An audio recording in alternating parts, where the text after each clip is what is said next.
Welcome back to the channel. Today we're gonna dive into adjusting the door of a car. There's a lot of issues associated with it, but I want your door to open and close with that solid feel. So I think that the biggest problem I see on car doors is ones that are difficult to open and close. So there's really a lot of factors that weigh into that. The best way I can look at it and explain it is by a process of elimination. So you want to go through, and we'll go through each step of this and try to identify exactly where the problem is coming from and little things that we can do to make it better, because everything compounds to make that door hard to close, and you could be chasing your tail if you don't do it right. So the first thing I like to do is check the adjustment of the door. So that's the hinge connection to the body and to the doors, and make sure that the hinges are in good condition. So a really easy way to do that is to open the door and just pick up on the door and see if you can feel any play. There's gonna be a tiny bit of play, but it's really common. I should probably put new hinges on this and see that move. That's too much. And that's just worn out bushings. I mean, every door is a little bit different on how they do the actual pins. That's an important part. I probably am getting away with it because I've adjusted past the play, so it's going to work out okay. But that's a good place to start. Maybe you need to put hinges on. They'll often work better too when you put new bushings in and everything anyways. Let's assume your hinges are in good condition. Now you wanna make sure that as the door swings closed, that it is going to line up. Maybe you have a body line in the car or an edge of the door to the quarter panel. Kind of look in a straight line and make sure that that door is swinging straight in line with the fender, because what often we'll see as the hinge wears out, the back of the door drops, and as the door closes, it'll hit the striker and then it'll have to pick up to latch. So you want to make sure that it just swings straight in. If you're having issue identifying how the door is going into it, what you can do is take off your striker. Every car has a striker of some sort. If you just simply remove it, that'll allow you to watch the door as it goes all the way closed to make sure that it's not going in and picking up or going in and pulling down, etc. So most of the adjustment of your actual door is done in the hinges. On these Chevelles, the hinges close perpendicular to each other. So you have an adjustment up and down on the door and on the body, and you have an adjustment with the back of the door up and down on the body, and you have an adjustment on the door in and out on the door side. So it'll make a lot more sense if you're looking at your door, but when you go to adjust it, you only want to move one side, one direction at a time, because as you move it this way, other things happen that you're maybe not expecting, and you can kind of get ahead of yourself. Sometimes you have to shim your door too. This car has just got washers under it, but our billet aluminum shims are a much more attractive choice. They stack up, look super smooth across the edge when they all line up, and those are available at sandersstreetrods.com. Another common issue is weather stripping that is too thick or bumpers that are too thick, and it's putting excess pressure on the door as you're trying to close it. If your door is adjusted right, striker's in the right spot, and the door is still difficult to close, chances are it's a weather stripping issue. One easy thing to do on these Chevelles is to take off these bumpers, and most cars have some sort of a denser rubber bumper that acts as a stop as the door closes. If you remove these, it's kind of like the process of elimination. Now these are gone, okay, the door still closes difficult. All right, we know that there's a different issue going on. And that's kind of the process of elimination that I like to go through to narrow it down. The next thing would be to go through and pull out weather stripping. So look at what's going to be really easy to do. This quarter glass has got a piece of weather stripping that ties into the door glass. Roll the quarter glass down. See if the door is still difficult to close. This piece, sometimes they're glued in. This one is probably not. You can probably just pull that out if you take the screws and the pins out of the end. See if the door closes better. Maybe there's a pinch point from the wing window. When the wing window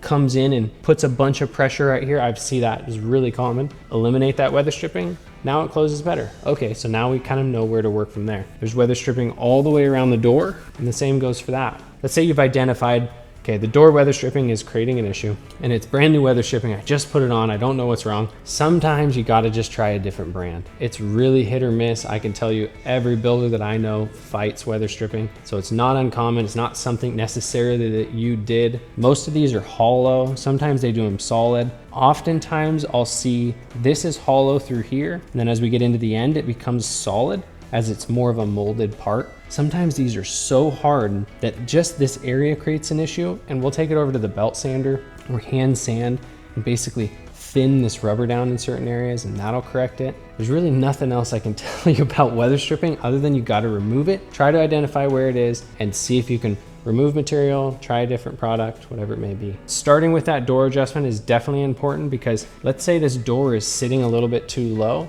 That'll put extra pressure on the weather stripping on the bottom of the door, and that could give you grief. Sometimes we've gone as far as taking it off and putting clay in the jamb. You know, we can close the door, see the thickness of it, check it in a handful of spots, and continue to work from there. These cars sometimes are so well sealed that as you go to close the door, you're actually creating like a little cabin pressure. To see if you're having that issue, just roll the other window down on the other side. It's a really simple way to do it. But I've noticed it like on 50s trucks, for example, it's really common. So that might be kind of screwing you up. I don't exactly have a remedy for it other than putting vents like you'll see in a modern car. A lot of times modern cars will have like a rubber door that actually opens and relieves that pressure. You might have to add those in, or at least you know where the issue is and sort it out from there.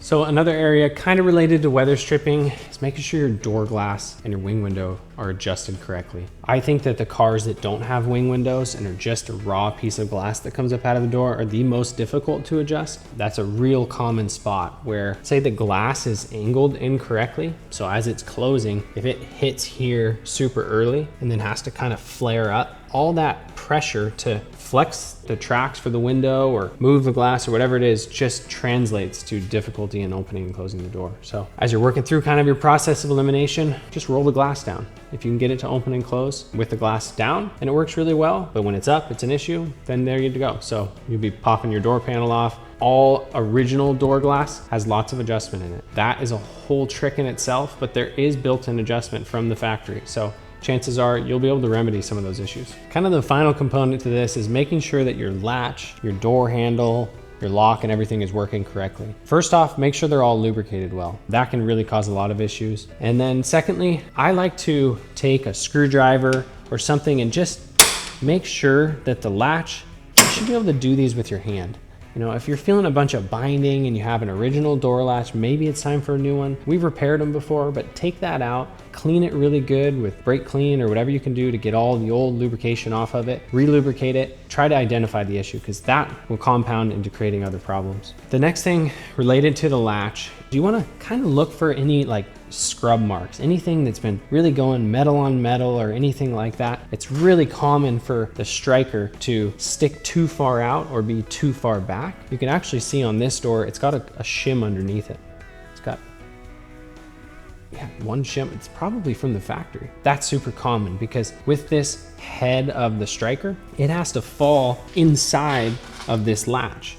And it actually has a guide plate that it goes on that helps hit the door in the correct spot if it's low or high, because if it doesn't, it could run into the body if it's too low. So as this door is closing, that striker needs to come in just like this, where the head is in that groove and the shaft of it hits this latch. A real easy way to see if that's an issue is just to look at the condition of yours. A lot of times you'll see scrape marks on this side of the latch. You can see where it's riding right on this guide inside of here, and make sure that's all in the right spot. Another thing that is definitely less common is just making sure that your door lock is working correctly, because if that door lock is partially engaged or something like that, it can kind of create a hard spot as it rolls past that locking point. And then finally, making sure your door handle is working good. This car's got our pull style handles on it, which is a direct bolt-on conversion. So all this latching is the same. It just converts it to a pull style. And honestly, that's kind of the whole reason we made this video, because I want to make sure if you have this door handle, your door can work as easy as a pinky pull. Thanks for watching this video. I really hope that you learned something and I got you to a point where you got your doors adjusted well. We're really excited to be offering these pull style door handles. They're direct bolt on. They convert from the difficult to use push button to a very ergonomical pull style handle. And with a properly adjusted door, they can work just as good as that. They're available for 68, 69 Chevelles, 70 to 72 Chevelles, 68 to 70 Chargers, and a late 64 to 67 Corvette. We're gonna be expanding the models as time goes on. Those are all the cars that we have as a bolt-on right now. So I really hope that your door is sounding as solid as this one. And if you like the video, like it. If you have a question, ask it.